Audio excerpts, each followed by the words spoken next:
Welcome back to the Space Doctor series on the Architecting channel. My name is Angela, and I'm an architect, researcher, and feng shui practitioner who spent my whole career studying the science of design for well-being so you don't have to.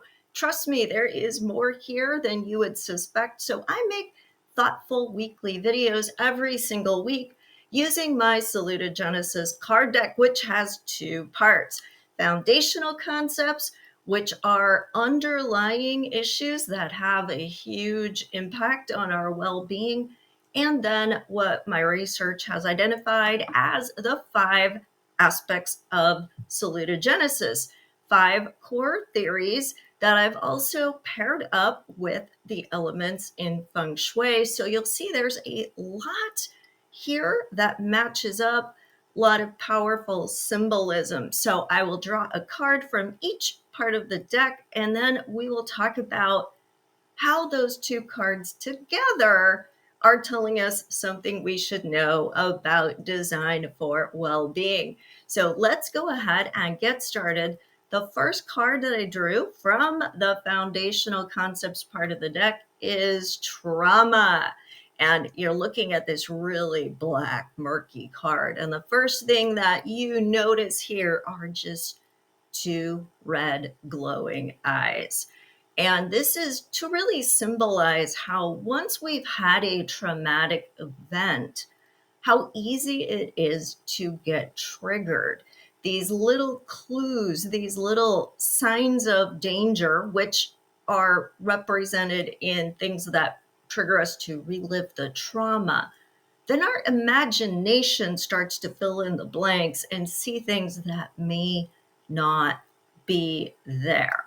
However, if we look closely at the card, we see a snake. Now, at first, the snake feels threatening. I don't know about you, but I hate snakes. However, snakes symbolize transformation, healing, and wisdom because they shed their skin.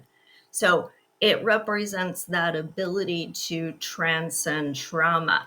So let's talk a little bit today about what trauma is. We talk a lot about stress. Well, trauma takes this 10x, right? This is next level. This is about when we feel helpless to react to a danger. And when we don't know the way out.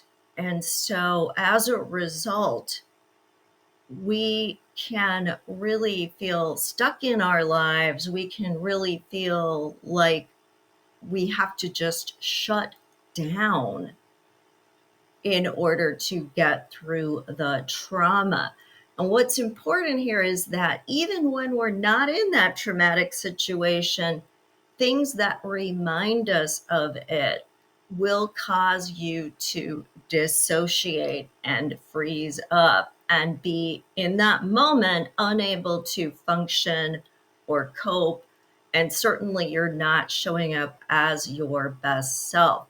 Well, there's a lot more that I could say about trauma, but I just want to remind everyone that because these are weekly readings and this card is going to come up, we'll say a whole lot more about trauma as we go. I don't want to tell you, a 2-hour spiel on everything you could possibly know. I want to talk about each card as it reflects with its companion card.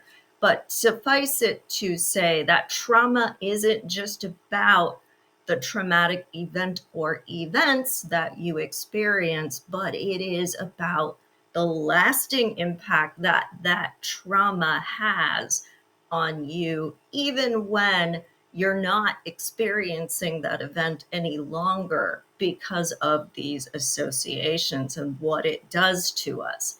Now, the companion card that I drew comes from the sense of coherence part of the deck. Sense of coherence is how meaningful, manageable, and comprehensible something is to us. And I think certainly in the meaning and the manageability, you can see those links to trauma. It's also associated with the metal element in feng shui. And metal is all about logic, reason, the mind. So I always am amazed at the way that there's such an affinity to the way the cards come out together. Now, the card that I drew is the Zeigarnik Effect.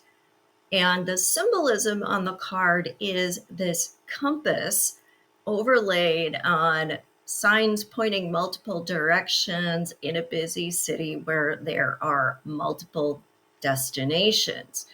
And the compass really represents guidance, direction, purpose in life's journey, while the town represents protection, harmony, teamwork, that this is an effort that requires community. And that is very tied to trauma because recovery from trauma requires finding your way, figuring things out, and often working with others to resolve or heal the trauma. Now, much like a cliffhanger that you might see if you're reading a book or watching a movie or watching a TV series, and you're like, oh, and you can't wait to watch the next installment. It's why people binge watch on Netflix or Amazon Prime or Hulu, is that act of the incompletion, knowing there's something unresolved, naturally makes our brain want to keep going. It reinforces whatever that experience is in our memory because it's unresolved.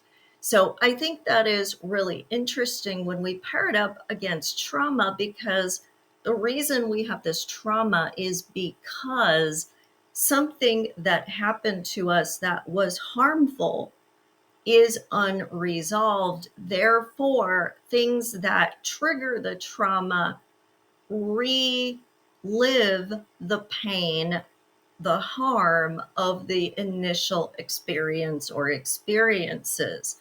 So when it is unresolved, we will keep reliving it. It will keep impacting our quality of life. Versus if we can resolve it, if we can find our way, then we can work to heal from the trauma and to resolve it. Now, in terms of what does this mean for design of space, I'm going to talk very specifically here about a very important concept in feng shui called environmental anchors.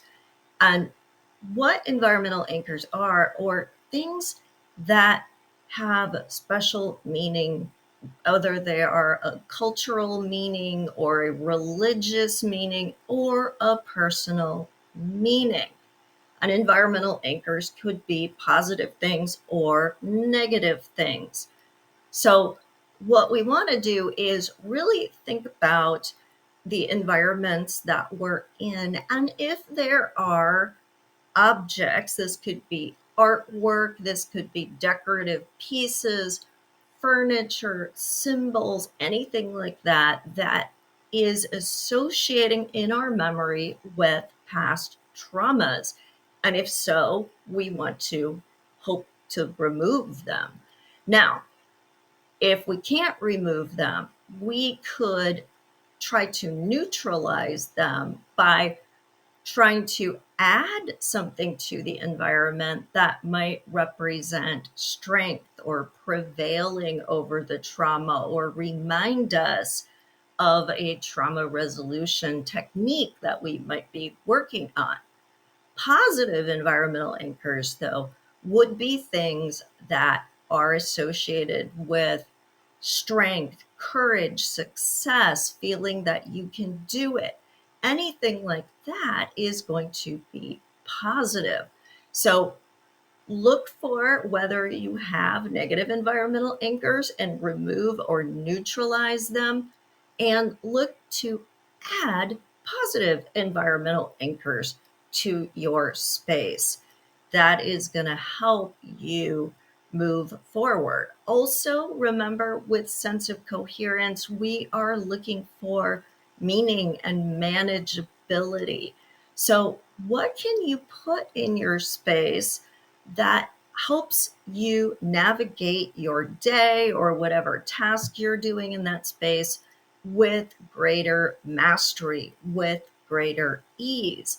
Because feeling that is also going to be tied to helping to stem a trauma response, because you're giving yourselves more resources to cope, which is what salutogenesis is all about. A big part of the Zeigarnik effect is understanding that we are making progress toward completion. So if you are working on resolving a trauma, are there things that you can have around that start to show progress?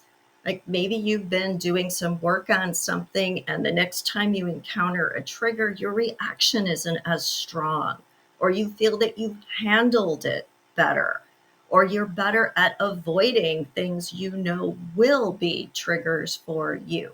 These are all ways that you can help to leverage the Zeigarnik effect to really work with trauma responses and trauma healing. And just putting this all together, traumas can be catastrophic events that we experience, but there's also the little t traumas, the smaller things that happen that we're more likely to discount or write off because we say, hey, I didn't have wildfires burn down my house, so I could deal with my boss being verbally abusive. I mean, come on, I'm making a big deal out of nothing. But the truth is, the little t traumas also do create a lot of stress in our body. They activate that sense of helplessness.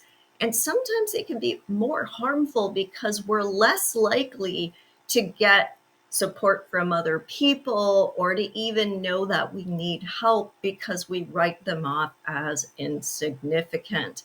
So, again, today we want to focus on where in our life we could have had a big T or a little t trauma.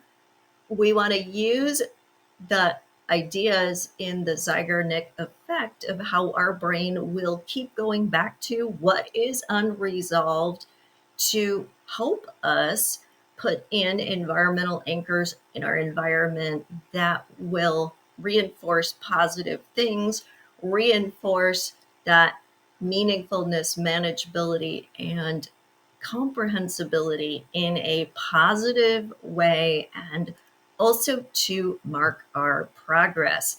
Thank you so much for listening, and remember to like and subscribe.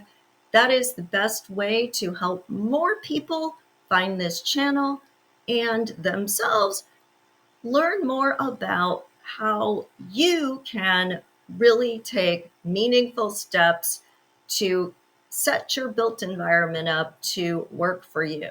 Thanks, everyone.